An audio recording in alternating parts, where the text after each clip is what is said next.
Bueno, pues muy buenos días a todos y a todas. Nos da muchísimo gusto que estén con nosotros.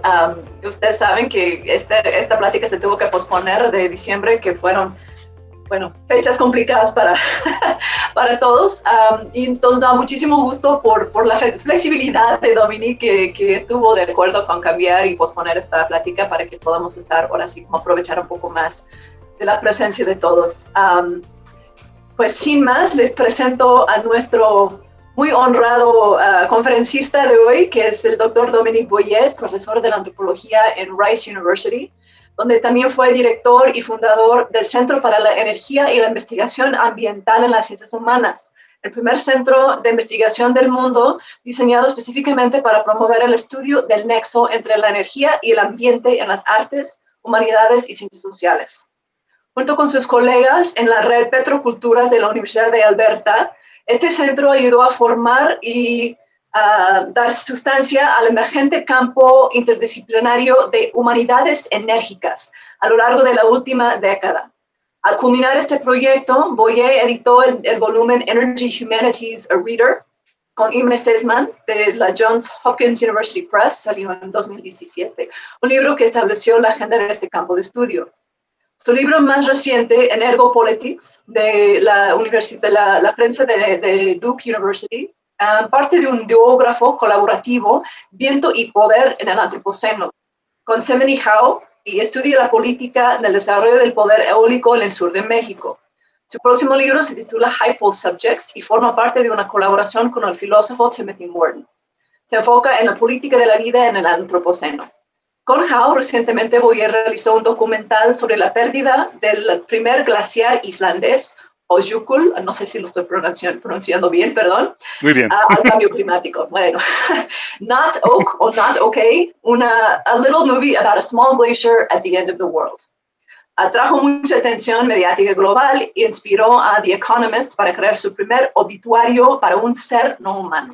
Actualmente voy a estar realizando una investigación etnográfica con víctimas de inundaciones en Houston, Texas, y sobre futuros eléctricos alrededor del mundo. Thank you, Anne.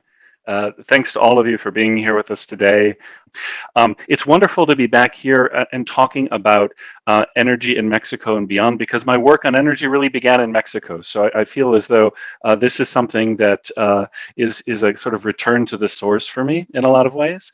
And it's also wonderful to be thinking about third space, which is something I haven't thought about for many years, but this prompt has really made me think about, now, how can we think about energy and what I term energopolitics in the context of third spaces of colonization and empire, both historically and more presently today too. So just a word on this concept of energopolitics, which I'll be referring to.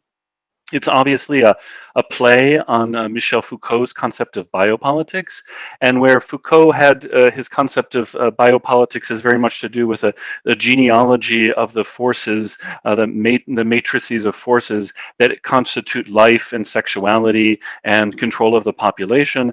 Energopolitics is really more about an alternate genealogy that's looking at the contribution of different kinds of energy to different forms of life, and especially modern life.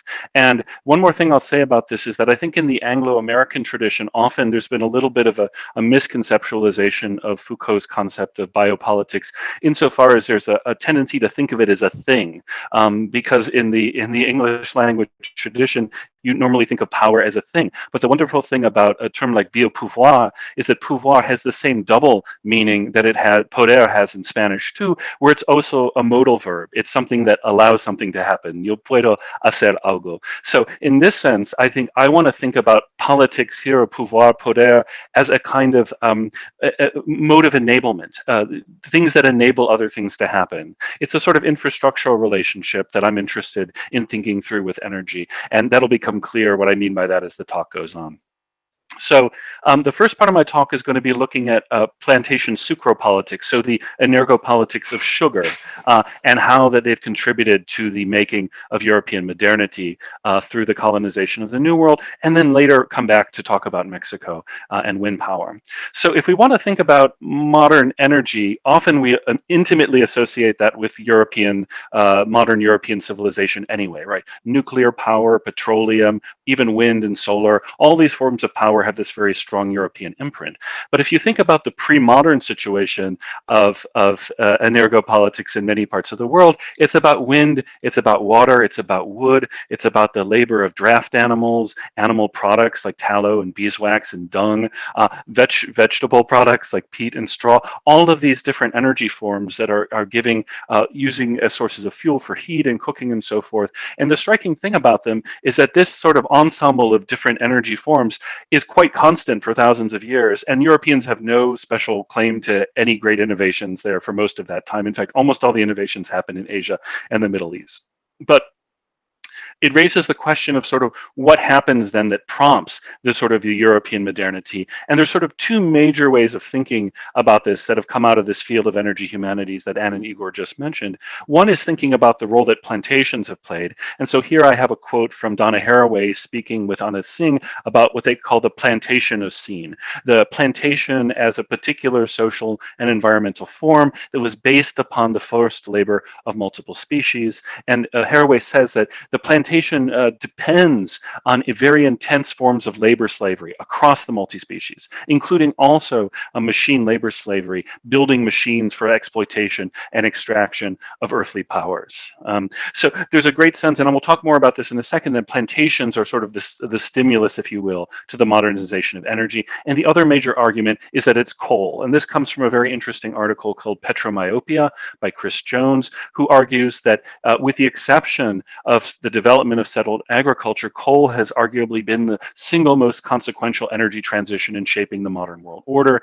Cheap and easy access to high quality coal in Britain, Northern Europe, and America allowed these nations to pioneer a mineral energy regime that stimulated steady expansions of energy consumption that were impossible in a more energy regime. And what I'll just say is I think that both of these arguments have it right in different ways. And if you historicize them particularly, I think you see how the two of them link together.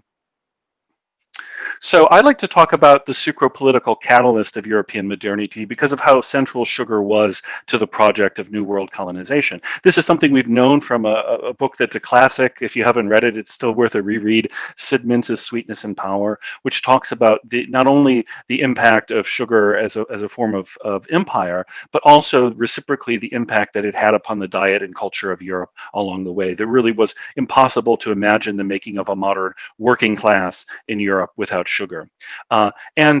Sugar comes to the New World on Columbus's second voyage. I find it very striking that he brings sugarcane on his second voyage. So the project of cultivation, the project of the plantationocene, so to speak, is there from the beginning, and it doesn't take long for these plantations to begin to emerge, especially enabled by the Portuguese in Brazil, and then of course later by the Spanish in the Caribbean too. And it's true that all of the European powers compete to create sugar and coffee plantations across the Caribbean in the 17th century. How is that plantation secured as a sort of productive form? Of course, via transatlantic slavery. And so the first slave ships follow the first sugarcane plantings very closely. They're there by the 1520s. And this accelerates massively in the 17th century as more and more labor power is needed for the plantationocene. A remarkable book that I'd recommend, and I'm going to be recommending a lot of books for sort of potential further reading. It's just something I like to do to acknowledge my colleagues' incredibly important and inspirational work. Catherine Yusuf's A Billion Black Anthropocenes or None is a book that talks in part about how the colonization of the New World allowed Europeans to organize humans as extractable energy properties. It was a large part of the entire project. So back in Europe, meanwhile, we know from looking at European political philosophy of the 17th century that as the plantationocene is coming into its own, there is a reciprocal effort to legitimize this project of expansion, which some could argue seems distinctively unchristian in many cases, the massive slavery of African peoples, as well as the dispossession of indigenous Americans of their land and resources. But here we have it from no lesser authority than John Locke himself in his second treatise on government, that a story that we'll hear again and again. We'll hear the same story 100 years later with Adam Smith. the Americans, the Native Americans, were given all the same possibilities as Europeans were, and somehow they still live in poverty, right? The story about the indigenous king being poorer than the working man in the European factory is a common trope. And indeed, it's dealing with the fact that European liberalism is struggling with how to reconcile its belief and faith in God's commons with the institutions of private property. And the New World is pivotal to this because it has a fantasy of this limitless abundance of resources that would allow industrious and rational Europeans to gain more than their share without impoverishing the rest of the world. So Locke offers a powerful pretext for colonial dispossession, and it's one that I would argue persists to this day. That again, other peoples of the world have been given the same opportunities by God, and yet they've wasted them. And so it's only right that the Europeans step in and develop these resources. It's for their own good, right? Similarly, the ethical problem of slavery is resolved only later through scientific racism and its allegations of the inferiority of non-white peoples.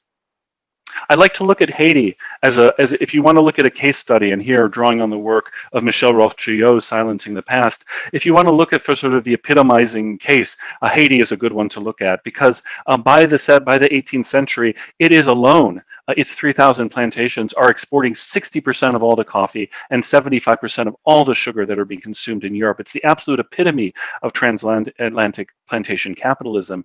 And it allows you to show the links between that form of capitalism and the making of the European bourgeoisie. 20% of the French bourgeoisie have their wealth directly tied to slave-related commercial activities by the time of the Haitian Revolution. And at the same time, there's a massive burning through of human life. Saint-Domingue, the name for Haiti, the colonial name for Haiti, is importing up to 40,000 slaves a year and then murdering them so that the population turns over every 20 years. So the uprising itself is fascinating because on the one hand, as Trouillot has observed, it is much closer to the alleged ideals of European liberalism than any of the other populations, in that it believes that all individuals are free, including people of different races. And yet at the same time, there's an incredible brutal repression of this by the liberal establishment and capitalist establishment. And indeed, the entire history of Haiti subsequently has been one of impoverishment through odious debt, being forced to pay back many times the original loans that were taken out to pay for the reconstruction and for the land that was taken back from the French. So Haiti also marks the end of the most active phase of plantation sucre politics, and they begin to receive. But what's quite interesting is to see how this legacy of the plantation sugar capitalism then informs a new conception of energy as work that is beginning to be defined in new expert registers in Victorian Britain. A marvelous book, Kara Daggett's The Birth of Energy, goes through this story in quite a lot of detail, tracing how mechanical inventions like the steam engine, empire, thermodynamic science, and Presbyterianism all entangle together to reconceptualize energy, not as what Aristotle had conceived of as a sort of broad, diffuse sense of virtue, but rather as work, always as work, and work that is threatened by a propensity to dissipation and waste. And this is a whole new tool, a whole new instrument in arguments for civilizational hierarchy. There are new kinds of energetic racism, as Daggett puts it, that legitimate still further kinds of imperial dispossession. In other words, if you're not using energy, you're not civilized. And to be civilized, conversely, means to use more and more energy along the way, which means that both fossil fuel use and wage labor are naturalized as social necessities, reinforcing the sort of treadmill effect and the work obsession of capitalist economy. But interestingly, this is the 1840s. If you go back to the 1750s, in the Caribbean, this was already well understood.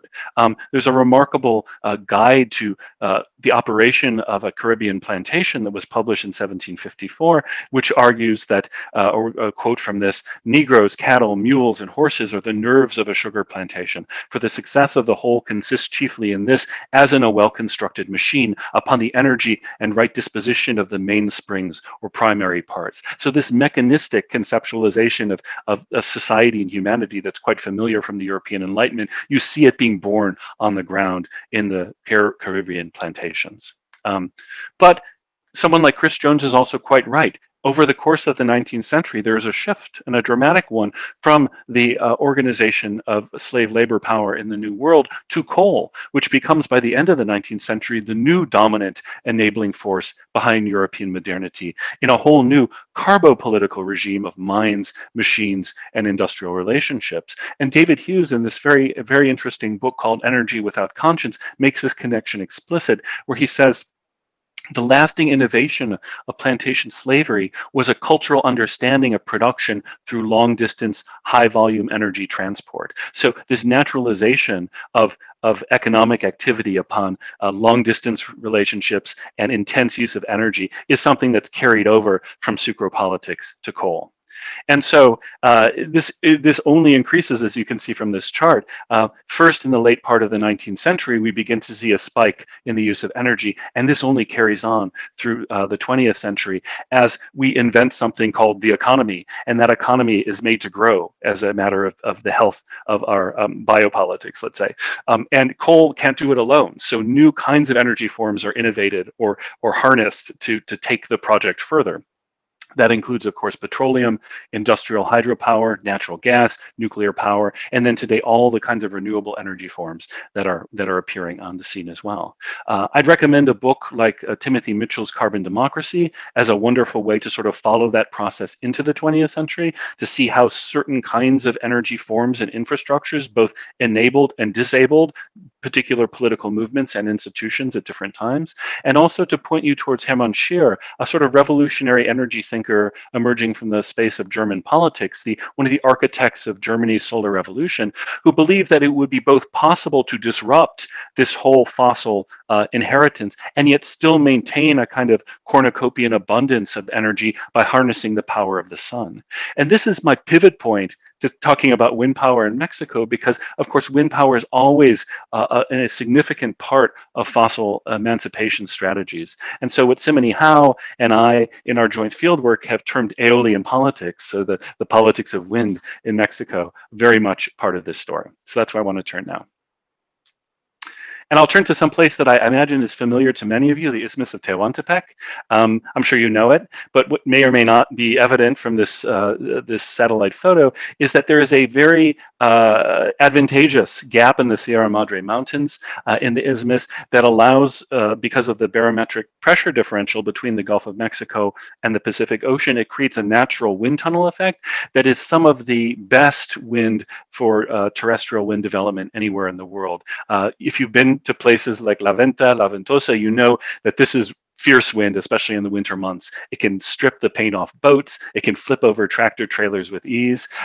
It's a part of the world that has always known this intense wind, and we'll get back to sort of what happens with it later. But it's also been very long considered to be a resource frontier, often for the trade relationships that existed between Central America and North America, but then also for the imagined new kinds of trade corridors that could happen if a sort of trans-Isthmian corridor were opened up vis-a-vis the Panama Canal Zone, which we'll come back to in a second. So it's long been this place that's been imagined as a resource frontier, especially by European powers, but also a place where the wind has blown with a cosmological force. So in Diachasa, the Isthmus Zapotec, the word bi means both wind and the animating force of life itself. And that's part of something I could get into more later if you want to, how the wind has been conceptualized historically and culturally in the Isthmus. But for the moment, I want to give you sort of to get you from the colonial, pre-colonial period up to the contemporary. So again, there's too much text here to read, but I just want to sort of hit a couple of key points along the way. One thing that's very important about this region is that it's arguably the site of the last independent Zapotec kingdom. Oaxacan Valley Zapotecs forced south by pressure from the Aztec and the Mixtec end up at the fortress of Yengola, which is near the city of Tehuantepec today. And it's a place where the Aztecs were unable to conquer the Zapotecs. And this is still remembered today, that there's a strong sense of an unbroken cultural and political sovereignty that dates back to the pre-colonial period, despite the various efforts of the Spanish and Aztecs and other empires along the way to intercede. Of course, the story is not all rosy. The 16th century sees the massive depopulation of indigenous peoples that you see across the Americas. At the same time that the concept of, or the category of el indio becomes the subject of salvation, labor, and violence at the same time. It was not lost on Cortez and his associates that the isthmus had remarkable potential, but indeed a lot of the ventures that they founded there failed, and so the actual Spanish presence in the isthmus is apparently quite limited until fairly well into the 18th and 19th century, which means that the early pressures from assimilation were a little bit lower than they might have been in other parts of the country. Still, there is the repartimiento system of forced labor, and in periods of harsh tributary demands, periodic rebellions would appear throughout this period. The city of Tehuantepec becomes a center of colonial administration in the 18th and 19th centuries, and the town of Juchitan, the vibrant market hub, becomes reciprocally located as a center of Zapotec political independence and resistencia, which I think that's a position that it holds to this day.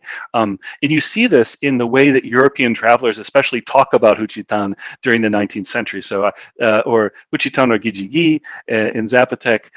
You can look at no lesser authority than Benito Juarez talking about the scenes of blood and horror in Juchitan, the state of immorality and disorder in which these residents have lived since very ancient times, a warlike people who meddle in all political struggles. Its inhabitants have the reputation of being very unruly, turbulent politicians and revolutionists, and so on. So this idea of Juchitan as a space of unruly indigeneity, of unassimilable indigeneity, is very important for understanding what happens with wind power later on. But first, a couple of other points. In the 1860s, in 1850s rather, something very important happens, which is a real effort to colonize in a direct way the isthmus. The Mexican government reaches a deal with the United States to, in a sense, create a Panama Canal type zone in the isthmus. And the only reason this didn't happen is because the United States Senate rejected it. They were afraid of giving the southern states more power on the eve of the American Civil War. So this is remembered to this day as a very strong betrayal of the region, betrayal of the region by Mexico, a betrayal of the region by Oaxaca, and this idea that the isthmus is its own political, cultural, sovereign entity remains, I think, woven up with this resistance to the original megaproyecto, which was this attempt to take over, create a trans-isthmian corridor. Okay. So, perhaps unsurprisingly, in the Porfiriato, Juchitan, despite massive repression, continues to maintain and maybe even strengthen this position that it epitomizes somehow a spirit of violent indigeneity, resistance to liberal democratic reform, resistance to political inclusion in the nation. And there's a figure that will become relevant again a little bit later in the story for us, who you want to know about, which is one of the heroes of the Mexican Revolution, General Eleodoro Charis, who negotiates a position for himself via his patron Alvaro Obregón to create a kind of space of political exception and caudillismo in Juchitan for himself. And Charis marches several hundred of his demobilized soldiers to land southwest of Juchitan and founds the Colonia Alvaro Obregón, and then for the next 30 years exerts a very sort of powerful influence over local politics. He keeps the pre-party organization fairly weak, and yet negotiates constantly to sort of, in some ways, work together with some kinds of federal projects like the Pan American Highway, while still maintaining his personal authority. And it's only after Charis passes away that we find the sort of legendary. I'm sure if you know anything about Juchitan, you know about the fights between the Kosei movement and the during the 1970s and 1980s. This only happens after Charis's death. So I want to shift now to talking about energopolitics in Mexico, and especially wind. And the reason why I'm talking so much about Juchitan is that if you look on this map, the area around Juchitan is colored in red and blue, which according to this geography of wind resources means that it's literally above excellent. It's off the charts in terms of how good the wind is in the area around Juchitan for wind power development.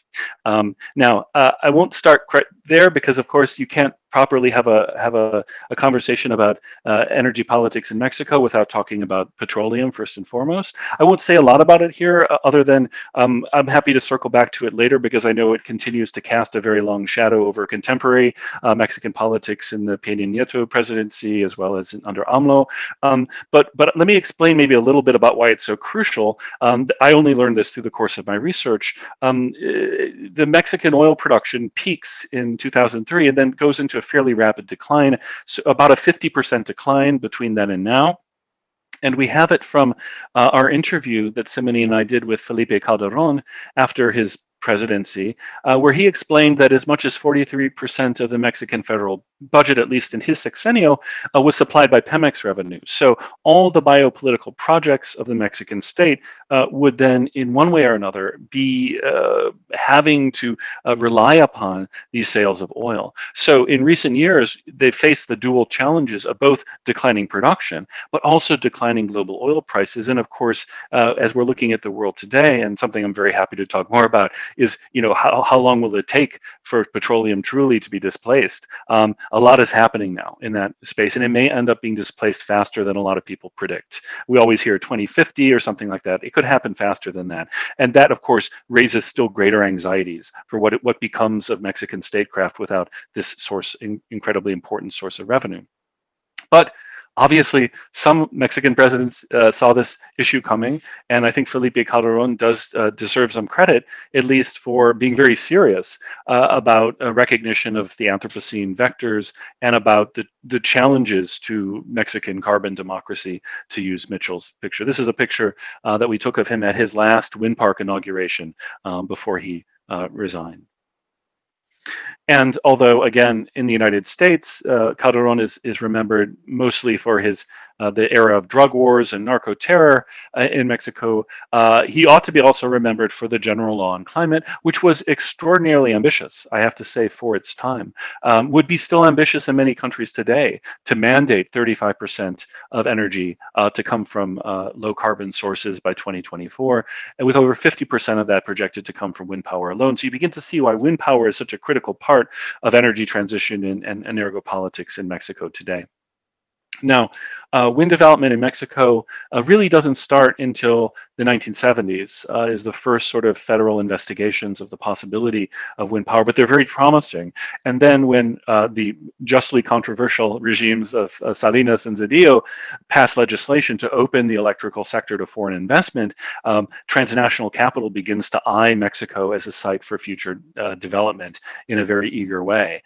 Then the real watershed moment is when the first CFE park is put on the grid in 1994. That's La Venta Uno. That has an extraordinary plant capacity of 50%. Now, what plant capacity is the relationship between the theoretical amount of energy that a wind park can produce and the actual amount of wind that it can produce, because of course the wind doesn't blow all the time and it blows with varying strength. I will just say that this is remarkable to give you a comparative perspective. If in today, with contemporary technology, 2020 technology in West Texas, which is also a very good area for wind, a wind park developer would be thrilled, absolutely thrilled to have a plant capacity of 35%. The fact that La Venta Uno was able to get 50% in 1994 is almost unthinkable. It's an unthinkable level. In fact, there's only one other place on Earth in New Zealand where they've got a plant capacity that resembles this. So immediately there is great interest. There's a Mexican Wind Energy Lobbying Association, AMDI, which is formed. The Oaxacan government makes a very strong development push under the, again, controversial Ruiz administration in 2004 to 2010. And what happens is that from 2009 to 2012, which is just when we were starting this research project, which sort of for us culminated in 2013, 13 new wind parks come on grid, most of them through this privately financed, a word that still I find challenging to pronounce in Spanish, autoabastecimiento.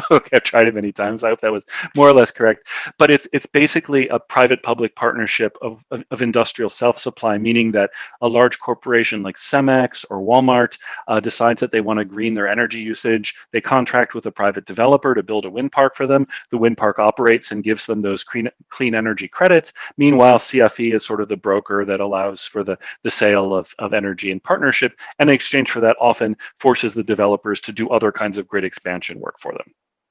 This is 1.2 gigawatts of installed capacity in 3 years, which is a lot in those days. And today, there's a strong argument that the Isthmus of Tehuantepec is the densest concentration of onshore wind parks anywhere in the world, because you have now 2.8 gigawatts of capacity in an area of only about 450 square kilometers, with plans in theory to expand that to as much as 5 gigawatts, but for reasons that'll become clear later on, those plans have slowed down massively, and there's some real questions about what happens next. So I want to talk to you about, this is drawn upon our anthropological fieldwork in the Isthmus, talk about 2 wind parks, neither of which came into being, but didn't come into being for different reasons. And I think the story of these 2 so-called failures in wind development, I think helpfully illustrate many of the dynamics that are contributing to aeolian politics, or the energopolitics of wind in this region. So this slide is very controversial. If you haven't seen it, it's well known in the Isthmus as from ripped out of a PowerPoint that the state director for renewable energy development in Oaxaca during the mid-2000s was sort of circulating around. And although he swears that this was only sort of a model for what could be, many people in the region tended to think that actually, in fact, their land had been carved up and was sort of being ceded and given away to transnational developers without any prior consultation or interest. And indeed, from what we could figure out, there's a bit of both going on. This got the attention, and notice that many of these companies are also Spanish. Prenial, Energía, Iberdrola, all of these are Spanish wind companies that are then participating in what's locally known as a Segunda Conquista of the region. So this early development, and the fact that there was so much interest in sort of speculative land leasing in this time led to a mobilized resistance, especially among Beniçá or Zapotec activists who were associated with the Mexican Teachers Union and with the regional activist NGO Usizoni. And this was a bit before our time, but as far as we could reconstruct it, the logics of resistance were pretty close to what we heard about as well. They ranged from this problem of a lack of adequate consultation to questions of food insecurity, because once you industrialize this landscape, there are real questions about what kinds of access you can get to grow crops, and local corn prices are going up, and so people were worried about food security, as well as just a general rejection of what was seen to be a neo-colonial megaproyecto kind of development that seemed to not really be taking into account, people felt, other kinds of environmental impacts and concerns. Notice this the lagoonal region in the center here is important. It's an area in which many of the indigenous communities of the region have had ancestral fishing rights, and there are concerns then about, once you start bringing these barges in loaded with wind turbine parts, what's going to happen to the area. And this sparked something quite remarkable in the area, which was a pan-indigenous political renaissance and resistance to these projects. A critical watershed was the first case I want to talk about, was the Moreno Renovables wind park, which would have been the largest single-phase wind park in all of Latin America, nearly 400 megawatts, which would be built across the Barra Santa Teresa, right in that lagoonal region I mentioned, between San Dionisio del Mar and Icots or Wave community on the east end, and then the Colonia Alvaro Obregón. Remember, Chavez's soldiers, where they had settled, were at the western edge of the Barra there too. And both of these communities and many more had fishing rights to this region.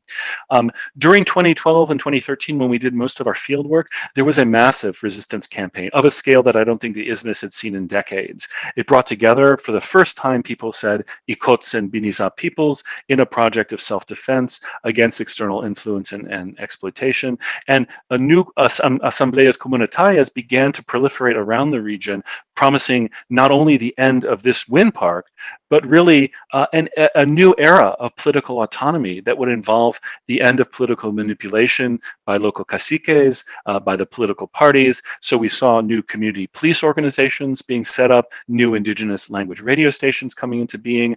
There were efforts to prevent the sort of party voting, the sort of liberal democratic voting systems from being put into place, and instead an effort to reestablish communal political institutions, especially in places like Alvaro. This is all what anthropologist Aldous Simpson has termed an indigenous politics of refusal, aimed at settler sovereignty, aimed at defeating the sort of limited recognition that's allowed within the context for indigenous peoples, within the context of multicultural liberalism, and in Mexico, of course, mestizo nationalism too. So as it unfolded, blockades were set up in late 2012 at both the Alvaro end and the San Dionisio end of the blockades. Those blockades invited violence from the state police and threats of violence from many who supported the park. And interestingly, this was very striking to us, but perhaps not so much if you know Juchitán, that all of the different factions, many of the factions of the COSEI were quite in favor of this wind park development, as were the PRI. So really, the whole spectrum seemed to be behind it of sort of legitimate politics, at the same time that the community organizations were working very strongly against it. And we actually sort of came into sort of experiential encounter with this on the Day of the Dead in 2012, when we had gone to Alvaro just to do some interviews with people who were manning the barricades, and a line of police, we passed a line of police cars coming out as we drove into the village. And there we found that the police had just been there tear gassing people, breaking up the barricade, allowing the sort of topographical crews from the wind park developers to get in and begin removing vegetation.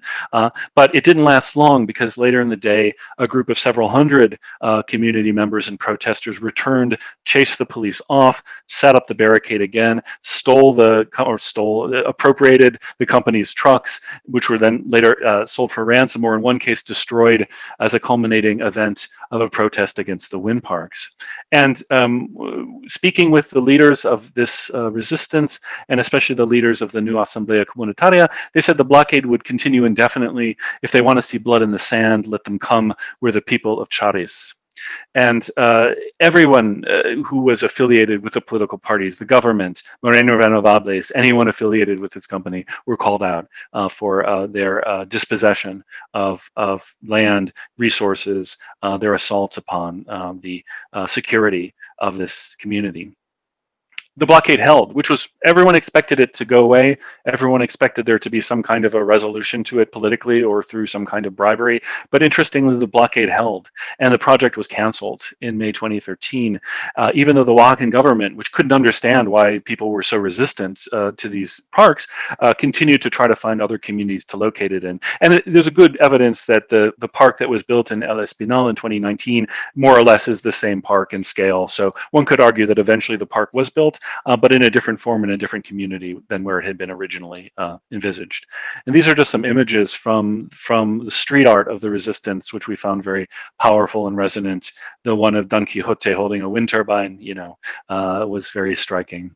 And this one in particular, this was in the town of La Ventosa, which is a case I'm not going to talk about as much, but it's fascinating as a place where it's now entirely encircled by wind parks. And so we also did research there to ask people how they were coming to terms with this development, and receiving interestingly ambivalent stories from them. I think this image symbolizes some of that ambivalence. Here you have, a landscape that's now arid and dry and bereft of its sort of generative properties, destroying not only sort of human futures, but also, in a sense, the sort of the vibrant life of the planet itself. And to think about, in our context, where we think so often of wind power as being a salvational force against the destructive powers of fossil fuels, this was a real eye-opening moment to us in terms of how people could see wind power as being an extractive process, as part of the same process of dispossession and colonization that this region had endured for centuries. And so that really made us, as renewable energy advocates, rethink in some ways, okay, now we're beginning to understand how people feel about this process here. I want to end now with a second case, which one could argue has some more optimistic possibilities in it. It's an effort to try to do a different kind of wind power development, one that could promote indigenous sovereignty and reinforce traditions of collective land use and management, and that's the Yansa Ixtepec project. So Yansa Ixtepec is a project that's been at least in sort of discussion since 2009, and it's a collaboration between an NGO based in Mexico and a community-owned a comuna, essentially in Ixtepec, that are seeking a group of comuneros who are seeking to use the Isthmian wind to create new kinds of social development, new possible futures for Ixtepecan youth beyond the agrarian and military histories of the town. The project would cost 4.3 billion pesos to construct, but the organizer said that could easily be raised through development bank funding, social investment funding. It would produce 100 megawatts of renewable energy, and most importantly, it would send 50% of what were projected to be its annual profits of about 83 million pesos a year. They would be returned to the community to fund a retirement scheme for farmers, but also new investments in women's and youth projects. And 50% is so striking because you have to understand that the standard profit share between communities in the Alto Abastecimiento PPP, private-public partnership model, is only about 2%. So the difference between 2% and 50% is massive, of course, and for this reason alone, the Yansa Ixtepec project has been massively opposed by traditional wind power developers who have been working together with the Mexican government and with CFE to sort of denigrate it, to say it's just a utopian project. It couldn't possibly work. The numbers can't add up. And indeed, CFE refused to allow the project to bid for grid interconnection in 2012 because this, relatively poor farming comuna, as well as this small NGO, didn't have 600 million pesos in bank credits that they could show, and this was another reason why they said it was dispossessed. They were discredited. But again, in the words of the organizers of the project, those bank credits would not be difficult to get if you could secure grid access. So it's a bit of a chicken and egg phenomenon. And the hope was that by putting pressure on the government, they would at least allow this as a trial. But it hasn't happened so far. Instead, CFE went ahead and built the largest substation in Mexico on Ixtepecan communal land to evacuate wind power from elsewhere in the isthmus. There was a court challenge. There was an amparo that was enjoined by a judge in 2013. The case, as far as we could tell, the last time we seriously talked with people about this case was in 2018. Still, the project developers hoped there was a way it could go forward, but they were also skeptical that the government would allow them. But they weren't going to give up. They were going to keep fighting for it. And what comes from this is that there is an alternative model. There's an alternative wind power development model that's already on the ground, that's been well planned out. Even the sort of land is there, ready to be used, and a community that's pretty much in favor of it. That's not being allowed to be born because of how it might make the rest of the wind power development apparatus there look. So this is where I'd like to sort of end, and I think I'm pretty much on time here. Just kind of summarizing some of the complexity of what we see in the aeolian politics of southern Mexico, especially the Isthmus of Tehuantepec. You have the Mexican carbon democracy. Still, Mexico is a petrostate, just like the United States and Canada are petrostates. All of them are looking for ways to create a stable basis for governance in the Anthropocene. We've seen in the United States just denialism for the past 4 years, but with the new administration, they seem to actually be trying to take the problem seriously. What will happen? We'll see. But all the biopolitical projects of governance in some ways have an energopolitical component, both in terms of the energy of life and population, but also in terms of securing an environmentally sustainable future for all forms of life on the planet. And in particular, I think in the Isthmus, the hope was of the Oaxacan government and the Mexican government that this process of wind power development would sort of put the resources of the Isthmus to good use. It would finally bring them within the nation in a new way and sort of create a new chapter that's not just about indigenous refusal of projects originating from Oaxaca City and Mexico City. Of course, let us not discount the powers of capital that came to the isthmus in the first place, seeing the possibility for lucrative returns. We talked to bankers who worked in this industry, and they assured us that the smart money, the people who knew what they were doing in the development game, could get a minimum 10% return on investment in Isthmian wind. They described consent as simply something that was bought and paid for in the isthmus. You just had to buy the right people, and they would keep everyone else quiet, and then the wind parks could go ahead. I'd be happy to return to that thought later on too, if you're interested. And then we also have the communities themselves who are seeing some amazing new opportunities, both against wind and for wind. That I think that there is a new phase of indigenous political renaissance underway in the 20-teens. Demands for autonomy and sovereignty have only become louder and have been translated into new kinds of practices and institutions through the uprisings and politics of refusal in places like Alvaro Obregón.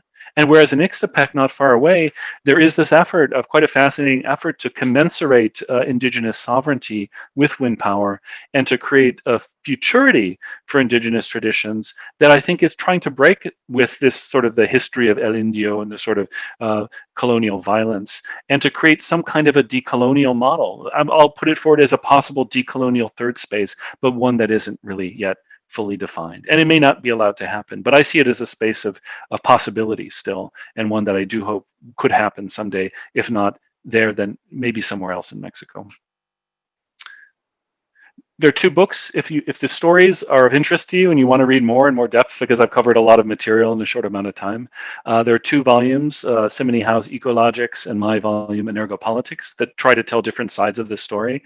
Simony's book is much more about the more than human relationships, the human, non-human relationships in wind power development. And mine is, as you can hear, more about the complexity of the political relationships, including the deep historical traditions of land tenure, caciquismo, etc., as well as the powers of capital, biopower, energopower, that are leveraged by state and transnational entities in the area. Both books are available open access for free, so there's no cost to you if you'd like to download them and read them. Easily found on Rice's Fondren library website. Again, happy to make those available to the organizers if anyone's interested in following up. And then I couldn't close without showing you this, because this was on Twitter. And I thought, I could have just showed you the slide, right? I didn't need to go through the whole song and dance. This is kind of the story still. And this is a case, as they say, of chickens coming home to roost, but also I think a poignant sign of our times and sort of how much work is still to be done in processes of decolonization. So I'll end it there. I'll stop my screen. Well, maybe I'll leave the screen share on in case anyone wants to refer back to anything, but just to thank you for your time and patience. And I'm very glad we're able to finally gather together to talk about these matters. So thank you. Bueno, pues no me resta más que agradecerte muchísimo por tu amabilidad, por tu excelente conferencia. Creo que pues es un tema que de veras merece un gran debate, una gran discusión, una gran conversación alrededor del tema de la energía y todas sus conexiones, sus vínculos, sus nexos. También quiero agradecer a Diego, a los dos Diegos, Diego García y el otro Diego, por todo el apoyo logístico, como siempre. Muchas gracias. Thank you, Dominic. Excelente. De nada, mil gracias. It was really fun. De acuerdo. Take care. De acuerdo. Muchas gracias. Bye.